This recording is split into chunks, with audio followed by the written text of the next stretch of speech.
এই যে দেখতে পাচ্ছেন আমার হাতে একটা ফল, বাংলাদেশের খুবই প্রাচীন এবং আনকমন বর্তমান সময়ে একটা ফল।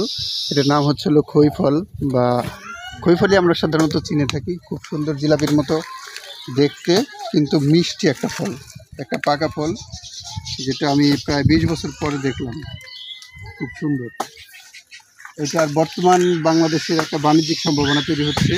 কেউ কেউ এটার বাণিজ্যিক চাষ করতেছে। এটা ঢাকাতে প্রায় 500-600 টাকা করে কেজি বিক্রি হয়।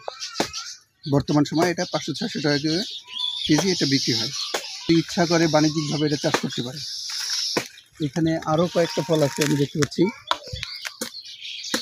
এই যে একটা ফল, এটাও পরিপূর্ণ এবং পরিপুষ্ট পাকা একটা ফল। এটা খেতে খুবই সুস্বাদু, সুন্দর একটা ফল। এই যে দেখতে পাচ্ছেন, এটা একেবারে পরিপূর্ণ খয়ের মতো দেখতে, সাদা, একটু কষযুক্ত কিন্তু সুস্বাদু এবং খাদ্যগুণ সম্পন্ন। ধন্যবাদ।